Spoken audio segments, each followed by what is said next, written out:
What's going on YouTube? YuGiOh is coming at you on an episode today. Just want to say before anything, guys, make sure to hit the subscribe button.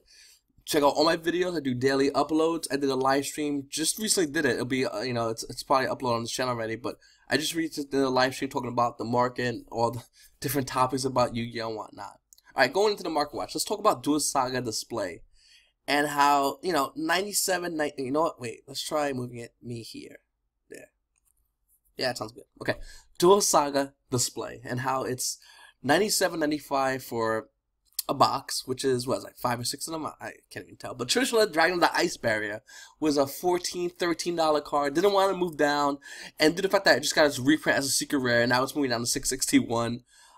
Is it officially? Are we officially done with Dual Saga? Even though the ultra rare rarity. Nice rarity, guys. It just, I don't think it matters. It makes it Invoker 270. It doesn't even matter. Warning, $4. Duality 364. A lot of these are great reprint cards, but when you go against Battle Lights Revenge, it just you really can't compete. Going back there, the only card was Trisha, which was like $6 or something like that. It's just not a lot. It's not a lot of money. I think it's $6. I already forgot. I'm already tired. But Battle Lights Revenge might be the most craziest set from YuGiOh. A lot of people start asking, hey, should I buy it? Am I debating on buying? Should I buy a case? Should I buy a box? I'd say just buy a box for it. And the reason why is because you're looking at a box at $70.99, okay? Next card down is Minerva. She's about 8 and change. What is she? She's about 12, 11 bucks, okay? So $11 for Minerva. She was originally like 13, 14. She went down to 11. A lot of these prices you might know shifted a little bit. Cypher Emerald Omega was 8, went down to 7, okay? Still pretty good. Crystal Ring, $6, okay? Sage or Eyes of Blue, the card that literally everyone's buying up, is $6, okay? Galaxy Soldier, $446. Danko Sega, $350. Trishula is $3. And then all the way down here is the actual pack, which is $3, evidently, from the card guys. Tron has it at $4, but you can buy it from the card guys for $3. Pretty good deal, by the way, guys. Unless you want to buy a booster box. But looking at this, though, look at this. From the pack, you got one, hold on 1 second. I'm trying this on my laptop. 1, 2, 3, 4, 5, 6, 7 cards from the booster box to the pack. That's a pretty good spread. Meaning that there's 7 cards that have more value than an actual pack. It's pretty good. It's pretty good when you want to buy stuff like that. You want to buy to resell, buy to trade. We're in a great trade market right now, guys. Because you can buy you can come into the game with YuGiOh and go, what do I buy? You buy Lights Revenge. You buy Lights Revenge and you trade it away and you get stuff you want. It's a really, really good market, guys. Good time to be in YuGiOh. That's why I should move this way. Okay, up next is a Zexo limited edition promotional dice. It's about $10 plus $6 shipping, so you're looking at about $16 for a Zexo dice. Looks pretty nifty. Up next is the YuGiOh Judge dice that were given the judges, I believe, at Nationals. It's about $80. And then you have this thing. It's 2017 World Championship Qualifiers exclusive dice set with Judge dice. Oh, how nice of you. $700. $700. Yeah. People are buying these, I think, for like $15, $25 each. At Nationals, I have the Earth one. Lucky me, I know. Eventually, I have to get all dice. I think Konami's going to not make this something given out to at YCSs and show and jumps at their exclusive events. Something that's going to be able to be mass provided to all the YuGiOh players. I really do feel like, I mean, these are great dice, by the way. They're a little bit bigger. I have mine around here somewhere, but they're a little bit bigger than the normal dice, guys. I don't know. I think it's nice. I think it's really nifty, and I think it's something that definitely should not be sold for $700, but if you want to buy it now, sure, $700. If not, you can just buy it cheaper by trading online or just waiting until eventually Konami reprints it because they want that money. Alright, up next is Red Ice Darkness Dragons. Someone hit me up about this on the live stream. Someone said, hey man, you want to check this price out? Red Ice Darkness Dragon, common, right here is about $4.67. After that, it's $8. $8. Now let's click on completed listings. It's completed listings. Yeah, no, this has been selling for 4s all day long. For and then 4s, 5s, 6s, 7s. What a deal. Oh, no, mine. $9, actually, $9.61. So, yeah, common, Red Ice Darkness Metal Dragon from Legendary Collection Joy's World, you're looking at least about $4 or $5. Go on TCG Player, though, it's starting from $6.35, so that's pretty nuts. And then you got this is the common one. Now, the one that's from the Ultra Rare, from the Structure Deck, no, that's about, what, $2? Yeah, about $2. So $2 from the Ultra Rare, $6 for the common. for the Legendary Collection for Joy's World.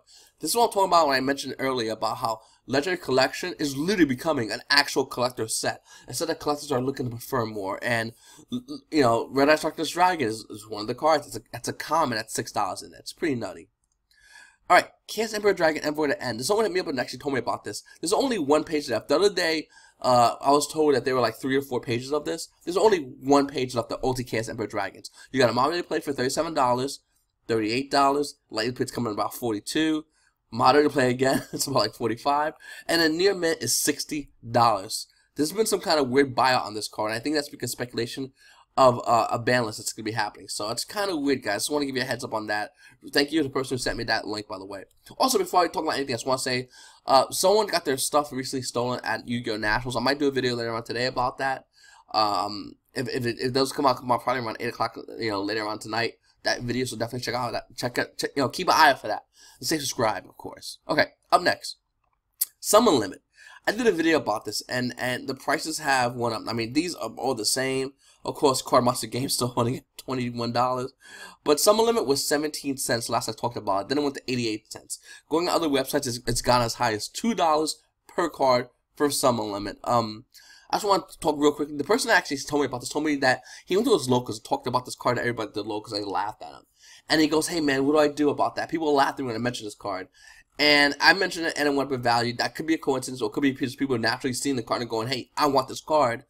Either or. But if you ever have a card that you're interested in and everyone laughs at you about it, think about Vanity's Emptiness. Vanity's Emptiness was a card that everyone laughed at everyone else about it. I was at locals. I went to a bunch of locals, and everyone kept laughing about Vanity's Emptiness, saying how bad of a card it was. And then it went to $75. So just because everyone doesn't agree with you on whether you pick as a card choice or even a deck or whatever, it doesn't mean they're right, you're wrong. My mentality doesn't mean it's always correct. If that was the case, we'd all be thinking the Earth's still flat. Or is it to burrs? Alright, up next, Spyro Super Agent. This card was 3 and change, 4 and change. Yeah, now look at this thing on price charts, how it just spiked right up. It's nuts, guys. It's coming in about $9, $10 for Super Agents. Originally, I think when it had some kind of hype early on in this meta, when the card came out, it was like $6. Now it's up to $10. I think this card's gonna get reprinted in Megatons. I talked about it with other YouTubers, Master Swag King, and all the other views on my live stream. I ordered 3 for $3, so I'm gonna keep it. But I think it's gonna get reprinted, and I still think the hype is real on this set, on Spyros in general. So if you do have Spyros, you're the man. To buy them now for $10 is pretty insane. I wouldn't do it if I had to buy it right now for $10, but it's definitely something to be interested in. Alright, I already clicked on Battle Legends already. Okay, Dragonic Diagram. Selling at $40. I mean, it's at $40 right now, but I think $40 is the number it's settling at. I don't think it's going to go lower on the 40, guys. If anyone asks, will it go lower? I don't think it will. The only way it can go lower, if the ban list we have in September is going to be hitting this card. If the ban list is this card, I think we're going to see movement on this card. If the ban list doesn't touch this card actually might go up in value wait until it gets eventually reprinted. But yeah, you might be seeing this card go up in value. Looking at Ash Blossom Joy of Spring, though, it was 41, I think it was, or 38, the lowest. And now it's starting to go up. Now it's starting to show uptrend of movement at like 43.78. And that's because players are realizing, wait a minute, the post-nationals is done, Zoo's just about done, but this card's still needed. Looking in the OCG, this card is still needed. I think players are responding to that, and players are jumping on this card. And I really do feel that players might, you know, turn back to this card and go, okay, I have 1 or 2, I need the 3. Because I really do feel, especially look at OCG, they're all playing this card. With 3 in the main, 3 in the side, it's 3 no matter what. So, something you want to consider. Up next, number 101 Silent Honor Arc. I didn't know the other prices of the other editions and rarities actually have increased. So, if you're looking for super rare, it's still like $3. Ultra rares, you know, $3. And ultis are still about 7 and change, $8 for ultis. 101. You know, people say it's, you know, 101 Castell, and I go, why not both? But if you want to choose, depends on the scenario. You gotta realize we're entering the links. Links is not really spells and traps like we were when we were in pendulums. And that's why I feel like Castell is more viable. Links are 100% are monsters, and you could go, you know, number 101, take points Link Monster. If they dark hole you, you just attach a Link Monster. 101 still lives, and I think by me doing that Mark Watch video, people talking about it on the Mark Watch Facebook group. If you guys haven't checked it out, definitely check it out. It's a growing group. We're growing. I'm growing. I manually add in everybody. They click that join. I manually go on my iPad or wherever I am. my phone, and I add them, and we're about 700, almost 800 members. I mean, we're moving fast. Or 600 to 700, I already forgot already, but we're going really fast and we're growing a group, so I really appreciate that, guys. But someone asks, you know, hey, is Honor Art good? And I definitely say it's good for link format. It might be a sleeper card, you don't know, I don't know, but I think it's something good. That's Ulti number 1 for $8. Ulti Castell is coming in about $28, right here, right there, guys. $28 for Ulti Castell. It's actually losing its value. And I think that's, and Castell's a great card too. It's any face-up card. It's definitely a good card. But I think 101's could become more prevalent than Castell. 101 might show more bigger movement than Castell, so actually might go down in value, where I can see 101 going up in value, guys. Up next, Pot of Greed Ulti. Someone mentions in the Market Watch. This card has about 3 pages on it, but starting on heavily played is 1945. You're going to lightly played, you're going to go into about $22, $23 for lightly played Ulti Pot of Greed. Why? Why? Could be GOAT format. This is if there was a buyout on Pot of Greed for GOAT format, it would have to be this variant. So that's another thing that's very interesting. If you do play any kind of GOAT, you need an Ulti Pot of Greed. It just feels good. I have one. I actually bought mine for $8 back into the day. There was hype long time ago, years ago in YuGiOh, I think like 6 years ago, where Pot of Greed was rumored on a fake ban list to come off to 1, and it was on a fake ban list, and it was supposed to come off to 1, and it went from like $8 to like $50 that fast. And it was an indicator to a lot of YuGiOh players how crazy Pot of Greed is, and if Pot of Greed went to 1 somehow in this game, which is insane because I'm starting to limit a Pot of Greed to 1. Okay, sure. But if it did go to 1, it would go from $20 to at least $50. $50 is probably, if you're lucky, you get $50. So that's something, little food for thought, guys. Up next, Ulti Power Duality. This card's about $42 roughly. It was originally $50 when True Draconomized first came out and the hype was real. And now it's stabilizing about $42, guys. If you have Power Duality, you can probably have about a $40 card. I don't think it's going to change anything from $40. I just want to talk about deck cores. I know I've mentioned them before, but I just want to say how Fables are, and you guys know I'm very biased, so I love Fables. I have all the Fables, and I have them secret rare, not dual terminal, but look at dual terminal Fables. They're very cheap. You know, you got $3 right here. You got Fable Grimrock right here for another $3. Valkyris, which is about $1 and change. And you got all these other Fable monsters. I just want to say, guys, if you want to go pick up deck cores, especially something like Fables, it's going to run you like $30-40 bucks, but you go have like max rarity Fables. Just want to throw it out there. Speaking of deck cores, I just want to talk about Crystal Beast. But Crystal Beast is a little bit different. It's a deck core, but if you go to max rarity, it's going to run you a lot of money. Starting with Ancient City Rainbow Ruins, guys. Look at Ancient City Rainbow Ruins. Ulti Near Mint Unlimited is $25. Let me just click on it real quickly. It's $25. Where is it? There you go. I'm on my laptop, so it's a little bit slower loading. So let's click on Near Mint and see what happens. So Near Mint, which let's go to First Edition. First Edition Near Mint is $44. So $45 basically, $44.97. $45 for this fucking card. That's insane. And Crystal Beast. It's probably one of the best field spells in the game. Arguably. People could say, well, Diagram's got this. I understand that, but like, if Crystal Beast by themselves with tier 1 had a great potential, this field spell would be almost a necessity card.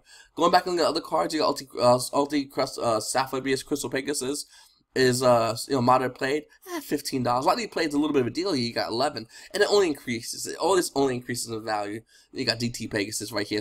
You got one here for $10, and then this guy got 9 for $38. So if you buy a DT Pegasus for $10, you could potentially sell it for $38. It's pretty nifty. I don't know, guys. I bought Crystal Beast a long time ago. I'm a big fan of the deck. I have a lot of deck cores, and Crystal Beast is one I always. It took me a long while to get the first edition max rarity Crystal Beast, but I did it. I don't know. I'm not afraid. I'm not ashamed. Alright, up next, guys, is Gaga Cowboy. This was mentioned also in the live stream. Its prices has stabilized. It's $11. The question remains, will it be viable in link format? I don't think it will be, but it is a nifty card because it got 2,500 but it can use its attack ability if you really wanted to. And, of course, burning your opponent with Cowboy is just delicious. Up next, guys, Utopia the Lightning. This card was $35 pre-nationals. Now we're in post-nationals, and it's $28.99, about 29 bucks. The other Utopias is 25. This is 25, and the Ulti is 30. I think this is the lowest we're going to see this card. This is still a great card, unless links just die in. Unless Exceeds die in link format, which can happen. I can't see this card going lower. If Exceed die out in link format, then yeah, this card will probably spike harder. But if it doesn't, I really do feel this card's going to be a money card, especially since Konami's just not printing this card out anymore. I'm not sure if this card's going to eventually get a reprint. I don't know when we'll get a reprint. Here's a European one coming at about $25, guys. You can buy a German one online, by the way, on eBay for like 10, 11 bucks of Utopia Lightning if you really want it that badly. The only problem is you have to either print it out or write it out if you go to a regional. So I'm pretty sure our locals, they don't give a fuck. Alright, up next. Cosmonaut Destroyer. It was originally pre-Nationals, and especially at Nationals, was like $8 to $9. It's coming in about $6.50. Pro Play Games got it right here. Then Strike TCG got it at $6.51, guys. $6.50 for Dr. Destroyers. I just want to throw it out there, guys. If in Japan, Dr. Destroyers is at 3. It's not doing much in the meta, but it's at 3. In America, if I was to tell you if Dr. Destroyer went to 2 in America right now, in the ban list, let's say there's a ban list, E-ban list, and Dr. Destroyer went to 2, would you consider playing Cosmos? You have to be insane not to say yes. I think you'd have to go, yes, 100%, yeah, I'm in. And I think if Destroyer went to 3 in the TCG, or even 2, Hype alone would have this card's price going above $6.50. And I think $6.50 is a great chance to buy this card. I think this is a very low chance. $6, you know. This card when it first came out was like a $150 card when it first came out. Shot down in value because it went to 1. I think if it goes to $2 or $3, you might see this card being more than just $6.50, guys. Call it a hunch. But yeah, this is an opportunity to buy. Up next, guys, you know, Dual Saga, Fusion Force, I'm sorry, $71, which is pretty crazy. Invocation. I want to talk about Invocation and Mechaba because I think it's really important. Invocation has went up recently, and I did my live stream last night, and a lot of people hit me up, hey man, should I sell it? Should I keep it? Should I sell it? Should I keep it? Here's my thoughts on Invocation. Invocation is a card that's going to be used in Spellbook True Dragon Demise deck. It's going to be used. You're gonna be using it 100%. It's almost confirmed to a lot of players that deck's going to be a real thing. So if you don't have stuff for it, you might want to consider getting stuff for it, especially if you have Invocations. I don't have Invocations. I have everything else in the deck besides Invocations and Rouges, basically. Anyway, if Diagram gets hit on our balance, it might hurt this deck. Invocation might go down in value. Invocation might get reprinted. It might go down in value. If the deck comes out, the balances hit Diagram, and there's no reprint for a while. Even if no reprint for a while, close those drops. This card might go even higher. It might be seeing $50. But there's a chance it might not. It might actually drop down in value. Right now it's coming at $33. I think the hype of it being at 40 has settled down. But you remember, guys, this was like I won't put the lowest. What was it, $18 for this card? I think it was. I could be wrong though, but it was a low. And the hype is starting to die down. But I think we'll call it a duelist, especially with the first event, whether it be regionals or YCs, any kind of event. And we see this deck scene play with this card in it. I think this card's gonna be hitting $50. It's almost confident for me to say that. Invoke Mechaba, I think this card's gonna be hitting $35. If it stays the same and the hype is the same. Currently right now it's about $20 for Mechaba, which is normally like a $14, $15 card. Lowest I think was like $11. And then we got Invocation over here, which is coming in about $33, guys. So I just want to give you a heads up on that. And the last thing I want to talk about is Raging Tempest. And can we just look and laugh? $61.75 for a box, which is actually a pretty good price for a box. You know, Zodiac Barrage is now the most expensive card in this set, coming out at $16.36. You go on Facebook and find people trying to get rid of this card for like $10. They just want to get rid of this card as fast as possible because everyone knows it's gonna get hit. Dryden's coming at $9. It was a $14. No, it was a $12 card. Brobo is coming at $8. It was the $14 card. Foolish Barrier Goods is a sleeper card, but it's still a little bit too expensive. People are not gonna want it. This card, which Ice Bell, I talked about it before, and it's increasing in price. It's increasing in price, guys. 853, 853. After that, it's 946. This card's gonna be hitting some pretty big numbers, guys. We're going to be seeing it hit double digits soon. It's going to be a $10 card soon. I'm almost confident this card's going to be $10 in my opinion. That Grassroots Arena actually went up. It was like $3 or $4 and it went up. I guess people are like, I'll just buy 3. And if the ban list lets this card come out at 3, I'm in the money, boys. This is a $25 card. And I don't think it's going to happen, guys. I'm sorry. Unfortunately, it's not going to happen. Spell Monster Theseus actually went up to about almost $5 at this point. Pretty crazy. And then Full Force Virus. You already know what I'm going to say about that card. It's Bay. And yeah, True King, if you guys are getting ready to play Dinos, remember, Japan's Nationals was won by a True King Dino deck, so it's not crazy to root for True King Dinos. That happened in Japan, like Zoo's destroyed in Japan, there's almost no Zoo variants, they're in Link format, and they're playing True King Dinos, fucking still good, and it's been out longer there than here. That's indicative of our banners. If we get something similar to Japan, where Zoo's just about dead, could True King Dinos be a deck? Yes. And I think True King Little Sagum, the Disaster, would not be a $2 card. I think it might go up in value, guys, so keep an eye on that. Anyway, guys, my Marco Watch video. I appreciate you guys watching. Definitely subscribe if you haven't subscribed already. Join the YuGiOh Mark Facebook group. We're getting members more and more and more daily. I appreciate everybody watching that, joining that, by the way. We talk about YuGiOh cards going up in value, going down in value. There's not really trolling. Nobody really trolls. Everyone's just talking about trying to make that money, trying to gain more value from your current collection. Even if you don't have a big collection, you can turn that small collection into a huge collection. People have done it, and it's not uncommon. Anyway, guys, I really appreciate you guys watching my videos. Boy, really, you can do some of my videos. That's my 2 cents.